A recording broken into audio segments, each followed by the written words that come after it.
সবাইকে স্বাগত মাতিক্স ফিজিক্স সলিউশনে, একই সাথে ফেসবুক এবং ইউটিউবে। যারা ভিডিওটি নতুন দেখছো তারা অবশ্যই like, follow, subscribe, comments, share করতে ভুলবে না। তো আজকে আমার আয়োজন এইচএসসি পদার্থবিজ্ঞান প্রথম পত্রের মহাকর্ষ অভিকর্ষ অধ্যায়ের লেকচার 2। এর আগে লেকচার 1 নিয়ে এসেছিলাম। তো প্রথমেই বলবো যে ভিডিওটি না টেনে তোমরা সকলেই ভিডিওটি পূর্ণভাবে দেখার চেষ্টা করবে, কারণ প্রতিটা জায়গায় কিছু ইনফরমেশন থাকে। এটা তো আর আসলে ঐতিহাসিক কোনো বিষয় না, ইতিহাস না যে টেনে টেনে দেখে মূল ঘটনায় গেলেই পড়া হয়ে যাবে। প্রত্যেকটা পয়েন্টে বেসিক নলেজ থাকে। ওকে, যারা বর্তমানে এইচএসসিতে প্রথম বর্ষতে আছো, দ্বিতীয় বর্ষে অধ্যয়নরত আছো, অথবা যারা ভর্তি পরীক্ষার যুদ্ধে অংশগ্রহণ করতে যাচ্ছ বা করছো, তাদের সবাইকেই অভিনন্দন। তো যাই হোক, এগুলো বেসিক থিওরিটিক্যাল ক্লাস, এটা সবার জন্যই কাজে লাগবে। ওকে, তো আমরা লেকচার 2তে কি পড়বো? লেকচার 2তে কি পড়বো তো বলে রাখা ভালো, অতি দ্রুতই হয়তোবা আমার এই ফেসবুক পেজটিতে এইচএসসি অনলাইন পেইড কোর্স নিয়ে আসতে যাচ্ছি। অলরেডি তোমরা সকলে জানো অনার্সের পেইড কোর্স দুই তিনটা চলমান আছে, সেগুলো পড়ানো হয়। তো ব্যস্ততার জন্য এইচএসসি পেইড কোর্সটা দেওয়া হয়নি, সম্ভবত অ্যাডমিশন ভিত্তিক কিছু পেইড কোর্স চালু করা হবে, শুধু ফিজিক্সের কিন্তু। হ্যাঁ, যেমন মেডিকেল ফিজিক্স, মেডিকেলের জন্য যেটা ফিজিক্সটা লাগে, ইউনিভার্সিটির জন্য ফিজিক্সটা লাগে, ইঞ্জিনিয়ারিংয়ের জন্য যে ফিজিক্সটা লাগে, মানে পর্যায়ক্রমে। হ্যাঁ, আমি চেষ্টা করবো এই বছরই একটা ওপেন করার, না হলে নেক্সট ইয়ার থেকে অবশ্যই ওপেন হবে। কিছুদিন পরেই তো, কিছু মাস পরেই তো নেক্সট ইয়ার। তো যাই হোক, মহাকর্ষ ও অভিকর্ষের লেকচার 2তে আজকে আমরা পড়ব অভিকর্ষ ত্বরণের অভিকর্ষ ত্বরণ মানে জি, এই জি এর নির্ভরশীলতা।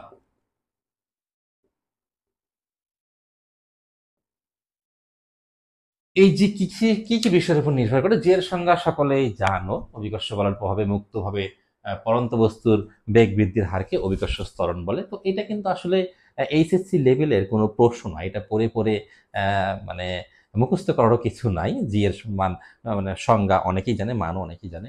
যে কি কি বিষয়ের উপর নির্ভর করে এটাও পরীক্ষায় আসবে না, তবে এখান থেকে আমাদের কিছু সূত্র চলে আসবে যেগুলোতে আমরা সৃজনশীল করতে পারবো। তো সূত্র, শুধু যদি সূত্রই মুখস্থ করো তাহলে সৃজনশীল পারতে সমস্যা কি? মানে যেগুলো করে আর কি সবাই, মানে লিপস্টিক সাবজেক্টগুলো পছন্দ করে। লিপস্টিক সাবজেক্ট মানে যেগুলো মুখস্থ করা যায়। হ্যাঁ, তো এইগুলো আসলে যদি বলে যে না, সূত্র দিয়ে আমি শুধু সূত্র পড়বো এবং সৃজনশীল অ্যাপ্লাই করব, তো ঠিক আছে বাবা, কিন্তু হবে না।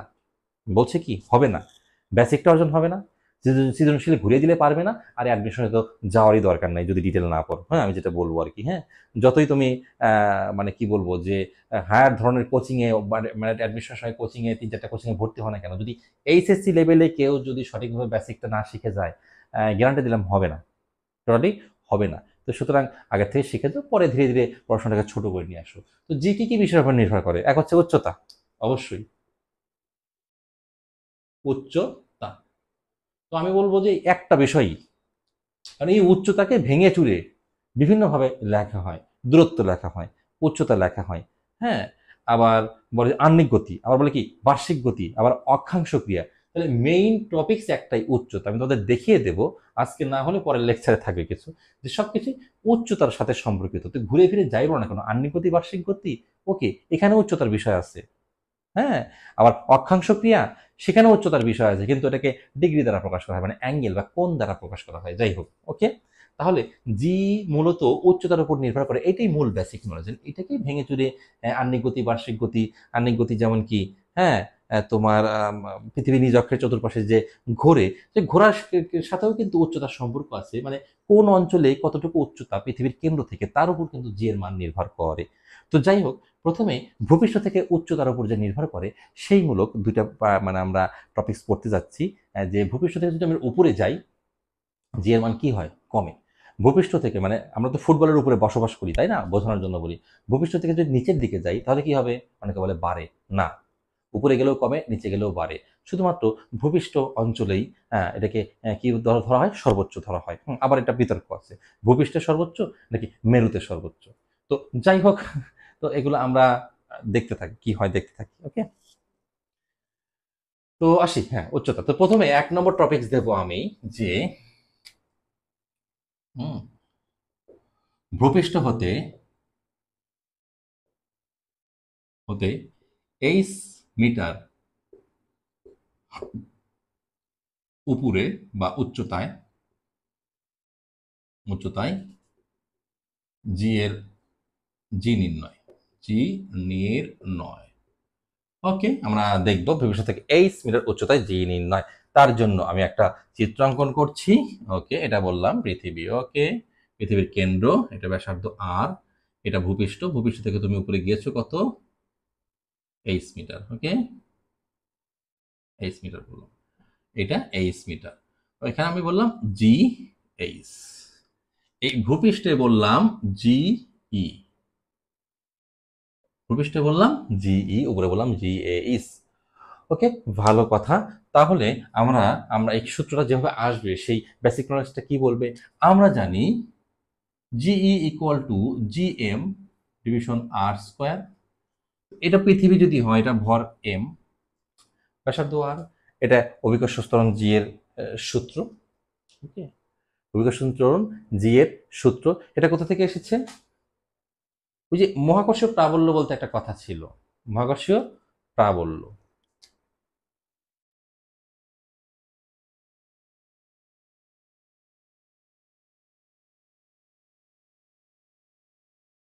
একটা বস্তু পৃথিবী, আর একটা বস্তু তুমি নিজে।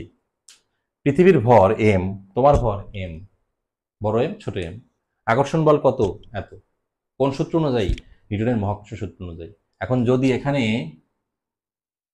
এম বাদ দাও, কি হবে? একক ভরের বস্তু, তোমার ভর যদি 1 কেজি হয়, তোমার ভর 1 কেজি না, হবে না, যাই হোক, যে কোনো বস্তুর ভর যদি 1 কেজি হয়, তাহলে সূত্র কি হবে? এইটা তো, এটাকে বলবো ই। ই মানে কি? মহাকর্ষীয় প্রাবল্য। এই সংজ্ঞাটা পড়ার জন্য বইয়ের 4-5টা পৃষ্ঠা একদম মানে ফাতা ফাতা হয়ে যায়, তবু মনে থাকে না। এভাবে লজিক্যালি করো। এই প্রাবল্যের নামই হচ্ছে কি আবার? জি। ওকে, একই জিনিস, কিন্তু ব্যবহার ক্ষেত্র ভেদে দুটাকে দুই নামে ডাকতেছি। যাই হোক, ফিরে আসি। মিললো? এই যে কানেকশন করলাম, এভাবে শিখতে হয়। হ্যাঁ, পৃষ্ঠার পর পৃষ্ঠা খালি পড়ে কিংবা স্বপ্ন দেখে নয়। তো জি ইকুয়াল টু জিএম ডিভিশন কি? আর স্কোয়ার। ওকে, এটা 1 নং সমীকরণ। এরপর উপরে যাব, গেলাম, এখানে কি সেম উপায়। তখন মনে করো যে তোমার পৃথিবী আর একটা, দুই পৃথিবী। হ্যাঁ, মুভির নাম না কিন্তু আবার। যাই হোক, তখন জি এইচ কে কি বলবো? Simple, GM.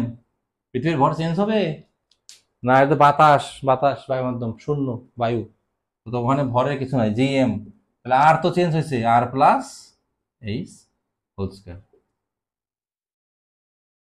হয়ে গেল। এখন দুটো সমীকরণকে ডিভিশন করব, 2 ভাগ 1।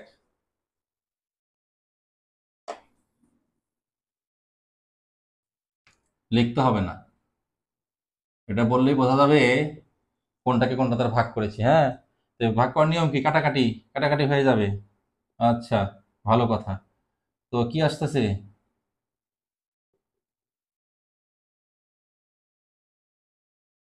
এরকমই তো নাকি? অবশ্যই। জিএস এর সাথে সম্পর্ক আর এইচ এর ব্যস্তানুপাতিক। জিএস এর ব্যস্ত, এই যে হ্যাঁ, হয়ে গেছে। এটাই কিন্তু মূল সূত্র। এটা দিয়ে অঙ্ক করা সেফ। কি জন্য? এটা এইভাবে লিখতে পারো।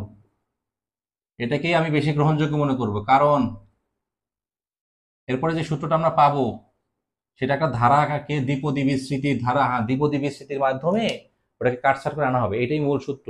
ভূপৃষ্ঠ থেকে যদি কোনো উচ্চতা, একটা নির্দিষ্ট উচ্চতায় যে এর মান বের করতে বলে এবং তুলনা করতে বলে ভূপৃষ্ঠের সাথে কত গুণ, তাহলে তুমি অবশ্যই এটা বের করবা, এই সূত্র দিয়ে অঙ্ক করবা। এটা হচ্ছে মূল সূত্র বা মাদার ল। হ্যাঁ, মূল সূত্র। এটাকে মডিফাই করে দেখো কি আসে। তবে ওটা ব্যবহার করার কিছু কিছু জায়গায় রিস্ক আছে। ওকে,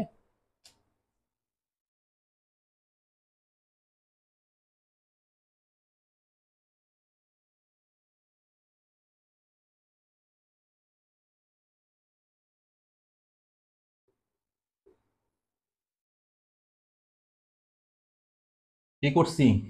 কিছুই করি নাই। প্রথমে এটাকে আলাদা আলাদা স্কোয়ার করে নিছি, এরকমই তো ছিল, হোল স্কোয়ার করছিলাম। তারপরে নিচ থেকে আর আর ভিতর থেকে আর কমন নিছি, ভিতর থেকে আর যদি কমন চলে আসে সেটা হয়ে যাবে আর স্কোয়ার, কারণ হোল স্কোয়ার আছে, আর square.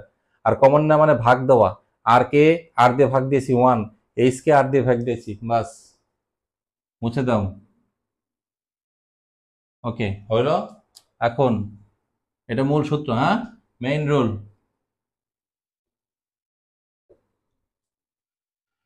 GH 1 plus H R inverse to GE হলো তো? হ্যাঁ, কিন্তু এখন এটা কিছুই হবে না।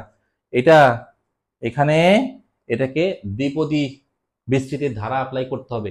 এগুলো এইচএসসি লেভেলেও আছে, এসএসসি লেভেলেও এই দ্বিপদীর ধারাগুলো ছিল, বিস্তৃত করে অমিট করতে হয়। তো একটু দেখে এটা কি করা যায়। এরকম এরকম ছিল 1 plus X minus two, that means 1 plus X minus two, তারপর ডট ডট ডট ডট দিয়ে অসীম।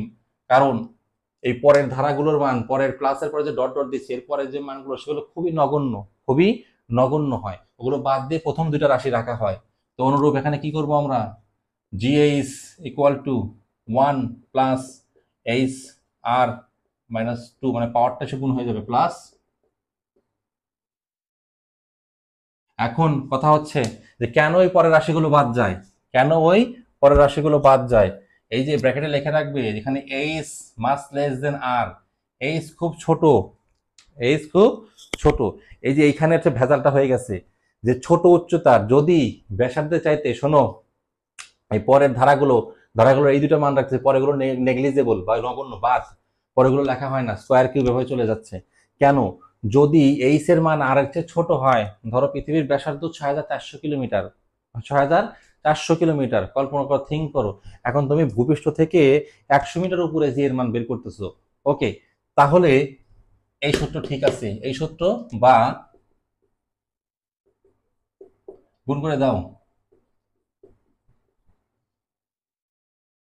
এটা হচ্ছে শর্ট টেকনিক সূত্র বলতে পারো, এটা তো সৃজনশীল করা যায়। হ্যাঁ, তবে খেয়াল রাখতে হবে, যদি এইচ এর মান আর হচ্ছে 6400, তো 6400-র কাছে যদি তুমি বলো এইচ এর মান 100 মিটার, কিছুই না, 200 মিটার, কিছুই না।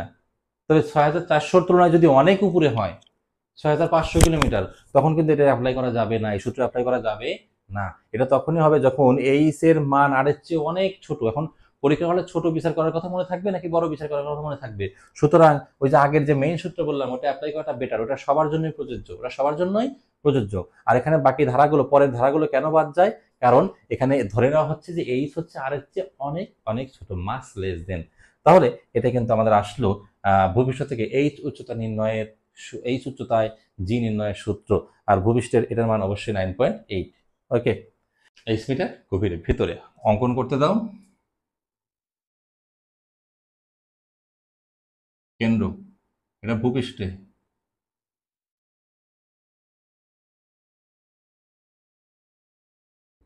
মাটি ঘুরে ঘুরে নিচের দিকে আসতে হবে, কেন্দ্রে নাই তুমি যে কেন্দ্র থেকে উপরের দিকে যাবে। ওকে, ভূপৃষ্ঠ থেকে গভীরে কতটুকু? 8 মিটার গভীরে। এখানে বললাম GH প্রাইম, এইটা বললাম ব্যাসার্ধ বড় আর, আর এইটা বললাম ব্যাসার্ধ কত রে, কতটুকু হবে, এদিকে আঁকাই, পুরোটুকু আর, এইটুকু এইচ, তাহলে এটা হবে আর মাইনাস এইচ। গুড, আর মাইনাস এইচ। ওকে, তো ঠিক আছে, একইভাবে জি, একইভাবে জিএইচ প্রাইম,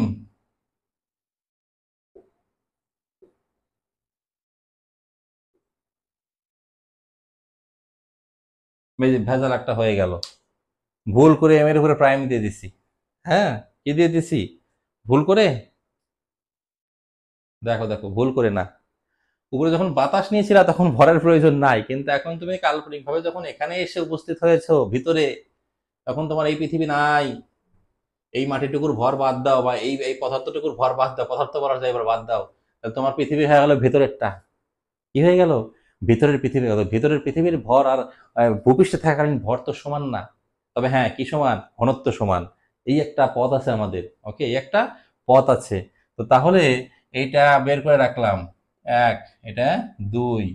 ওকে, এখন আমরা কাজ হবে হচ্ছে এই যে এই ভর এম প্রাইম আর এই এম, এগুলোকে ভ্যানিশ করার জন্য কি করতে হবে একটু দেখি। হ্যাঁ, আচ্ছা ভাগ দিয়ে নি, এটা দুটোকে ভাগ দিয়ে দাও, ভাগ আমি এই পাশে দিলাম, GH প্রাইম GE, ভাগ দিলে কি হচ্ছে রে, এই বুড়ো জি বা বড় জি কাটা, হ্যাঁ, তাহলে এম এম তো কাটা যাবে না। তো কি হচ্ছে, এম প্রাইম এম গুণন, তো আর স্কোয়ার আর মাইনাস এইচ হোল স্কোয়ার, এটাকে রাখ 2 নং 3 নং সমীকরণ দিয়ে রাখ, সমস্যা নেই, ভাগ দিলি, হ্যাঁ। ওকে, এখন আমাদের কাজ হবে কি জানিস, এখন হচ্ছে কাজ হবে হচ্ছে এম প্রাইম এবং এম এর মান নির্ণয় করা।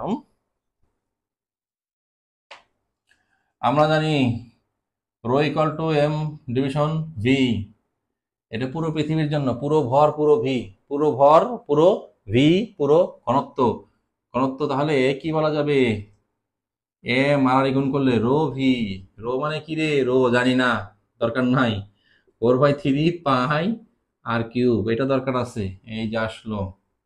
আবার ছোট পৃথিবীর জন্য না, ছোট পৃথিবী লেখার দরকার নাই, তুমি এরকম দিও, রো ইকুয়াল টু, এই যে এই যে ঘটনা ঘটে গেছে, যখন এখানে তুমি আসো, হ্যাঁ, এদিকে না, এখানে এসে বসে আছো, ওকে, এই ছোট পৃথিবী, এর ভরও ছোট, আয়তনও ছোট, কিন্তু ঘনত্ব সেম, সরি, হ্যাঁ ঘনত্ব রো, রো সেম, রো একই কিন্তু ঘনত্ব আলাদা, নাকি? না, আয়তন ভিন্ন, ঘনত্ব একই। পৃথিবীর ঘনত্ব যদিও এক এক জায়গায় এক এক রকম, আমাদের কাছে মনে হয় কোনো জায়গায় মাটি কোনো জায়গায় পানি, কিন্তু পৃথিবীর ঘনত্ব ধরে নেওয়া হয় একই, সেটা কেন্দ্রেই হোক, পৃথিবীর ভেতরেই হোক, উপরেই হোক, পৃষ্ঠেই হোক, উপরে না পৃষ্ঠেই হোক, আর মাটির ভেতরে বা পাথরের খণ্ডের ভেতরে বা আকরিকের ভেতরে, সব জায়গায় পৃথিবীর রো সেম, কিন্তু এরিয়াটা বা সরি ভলিউমটা ছোট বড় হতে পারে। তাহলে M prime equal to rho V prime, that means rho V মানে 4/3 পাই, এই ভি প্রাইম মানে কি এইটুকু, পাই আর এর বদলে আর মাইনাস এইচ হোল কিউব। ওকে, এই বক্স করা দুটি মান 3 নং-এ বসাও।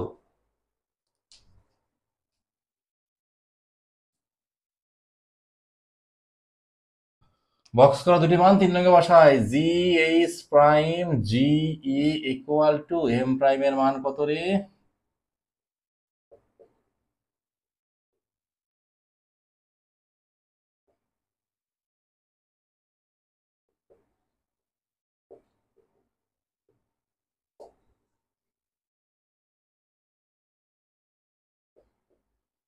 কথা কম, এখন কাজ বেশি, শুধু ক্যালকুলেশন, ফিজিক্স শেষ, শুধু এখন বাকি আছে ক্যালকুলেশন।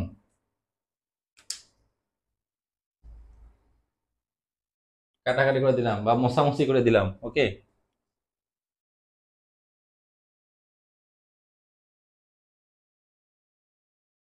বাহ, সুন্দর, আমি বললাম, হ্যাঁ, নিজের প্রশংসা নিজেই করলাম, সুন্দর, কি সুন্দর করে কাটাকাটি হলো, ওকে। তাহলে কি হতেছে আরো,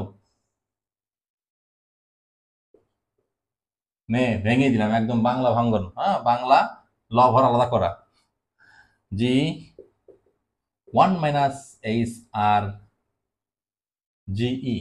এটা কিন্তু একটা নিরাপদ সূত্র, এটাই মূল সূত্র। এখানে এইচ কিংবা বড় বা ছোট এটা কোনো বিষয় না, এটা যে কোনো গভীরতার জন্য করতে পারো, ওকে। এখানে মানে মূল সূত্র বলতে এটাই মূল সূত্র, এটা সকলের জন্যই প্রযোজ্য। এই যে জি এর মানে নির্ভরশীলতা, কি জি এর মানে নির্ভরশীলতা, আমরা দেখলাম কার সাথে, উচ্চতার সাথে। তো এই দুইটা দিয়ে কিন্তু খুব গুরুত্বপূর্ণ সৃজনশীল হয়, ওকে। তো নেক্সট ডেতে আমরা এরপরে থেকে একটা ক্লাস নিয়ে আসার চেষ্টা করব, দূরত্বের সাথে যে এটার সম্পর্কের যে একটা লেখচিত্র আছে সেটা নিয়ে আসবো, এবং অক্ষাংশ ক্রিয়ার সাথে বা আহ্নিক গতির সাথে যে জি এর সম্পর্ক রয়েছে সেটা নিয়ে আসার চেষ্টা করব। ততদিন পর্যন্ত তোমরা আমরা পেজের সাথেই থাকবে। সকলকে অসংখ্য ধন্যবাদ।